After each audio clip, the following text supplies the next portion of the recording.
to go live with you because we've got my book coming out later this week or this month on February 19th. And we have some things in common as far as being entrepreneurs and really following our passions and doing things that we love. So as part of this little series that I'm doing, I want to interview other mompreneurs, for like 10, 20 minutes and just get some of the mindset pieces that went into you building your business. Because as we know, there's so much that can come up as you're building a business. And especially when you have kids and your mom and all these things. So tell us a little bit about your background. I know we talked about this on the podcast, but just a little brief overview for everybody listening here. Yeah, sure. Well, I am a holistic sex and embodiment coach, and I work with high-level conscious leaders who are at the top of their game in their space. And I also have just started a podcast production company with my partner and my teenage son. So we're busy. Yeah. I love hearing it because as an entrepreneur, you just have so many ideas that can keep coming up and you start trying new things and you don't even realize like how many different ideas you have. They just keep flowing. So Yeah. I love to see you going after multiple passions that come up. Yep. So can you tell us, like when you first started your first business, I know that you created a holistic sex coaching company. So what came up for you, like mindset wise? Like, did you have any limiting beliefs?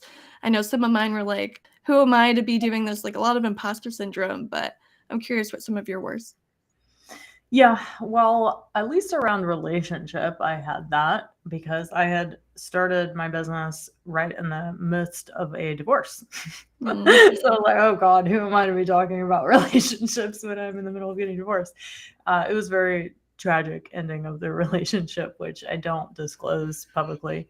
But it was a really sad ending of a relationship. And I definitely struggled with that. But I think more than anything, the biggest mindset things that I struggled with are like, am I enough? Can I really do this? Is my fire and my motivation to do it going to be enough to carry me through? And turns out it was, but it was really scary at the time when I didn't really know. And it was building a level of self-trust that I could trust myself to follow my passion and follow what I knew I was here to do in this life, and that everything would work out if I just stayed true to myself and if I stayed true to that. So yeah, it was scary as it was happening, but I did overcome it somehow and just sat with it and cried a lot and meditated a lot and all the things. Yeah. Thank you for sharing that. I know that sometimes in our process, like we get so down and like really remembering your why. I know we talked about this a lot on the podcast episode that everybody will listen to when it comes out. Yeah. But really being true in your why helps keep you moving forward when you're got all these mindsets coming up, especially when you feel like you shouldn't be doing this anymore, wondering, questioning everything. So can you share with us a little bit more about things that you can do? Like obviously remembering your why, but what else will help keep you moving forward when things come up? Do you think there's one thing like just getting started or keeping momentum going that really helps you?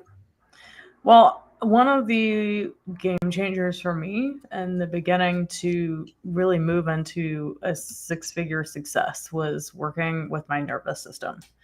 I had just gotten divorced. It was a really bad financial situation at the time, and there was a lot of scarcity and fear in my system. And when I learned how to work with my nervous system on a daily basis of doing cathartic processes to like release that energy of fear, to release like the scarcity mindset and to actually feel it in my body. So, okay, FYI, I'm an embodiment coach too.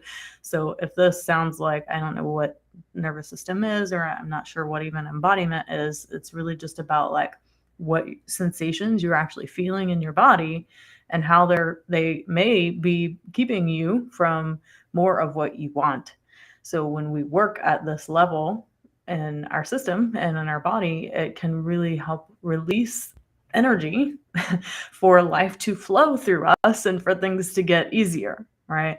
So yeah, I mean, the biggest things that I did was I did like a 21-day abundance challenge where I would work with my nervous system every single morning to release anything that was blocking me from abundance, and really clear that from my system and fill up with pleasure and stay connected to my pleasure throughout the day. So yeah, that was the biggest thing for me in the beginning. Awesome. Yeah. So, do you have a room now, like, or a community of like-minded people that you surround yourself with? Do you have a go-to network? Are you still building that network?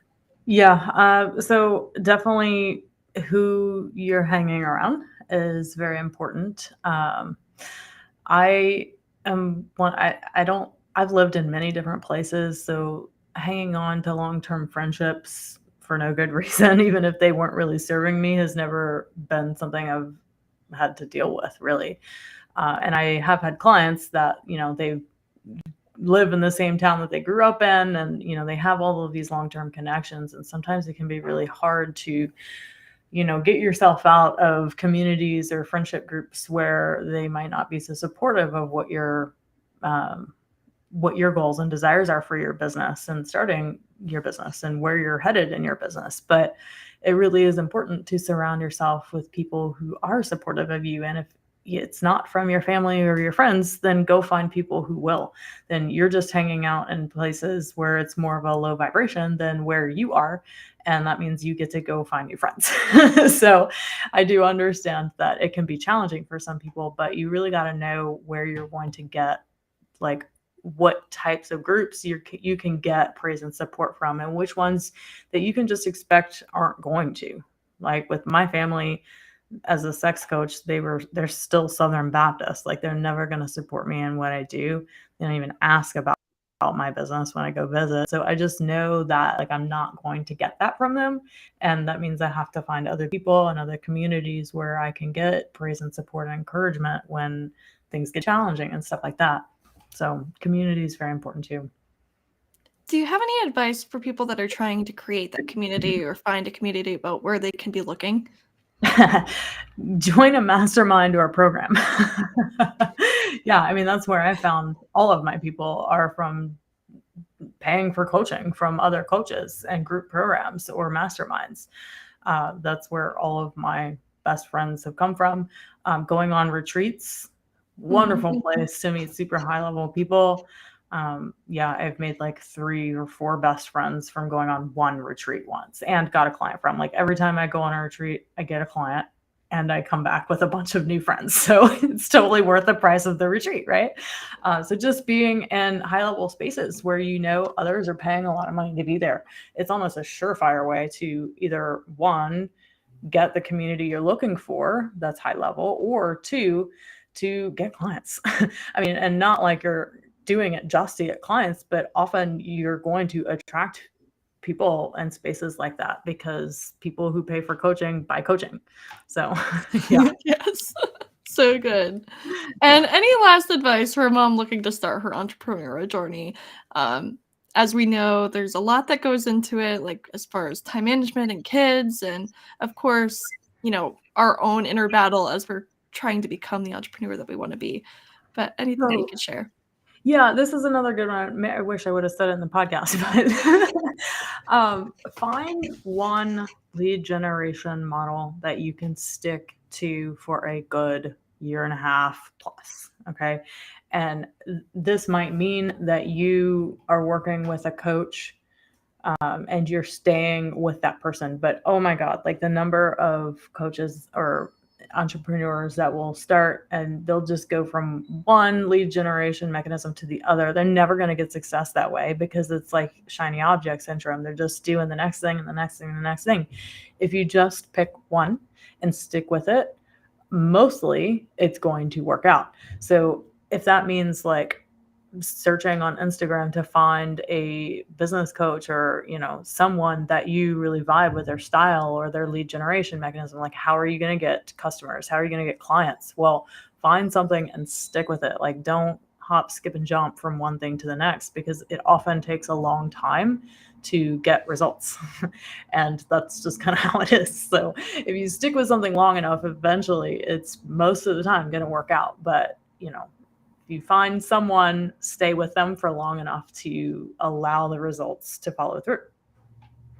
Thank you for sharing that. I know I have that problem sometimes with the shiny object syndrome where I'm jumping from tool to tool or, marketing strategy to tactic to different things. So that's a good reminder for everybody too that's starting their business to make sure that you're just anything is going to work, like a diet. Like any diet that you choose is going to work as long as you stick to it and follow through and do the work. So yeah. Thank you for being on this live with us. And our podcast is going to go live in like 2 weeks on Friday. So make sure you go listen to that episode and see everything that Tilly has to offer because she is a wealth of knowledge. Awesome. Well, thank you. Yeah, thank you for being on.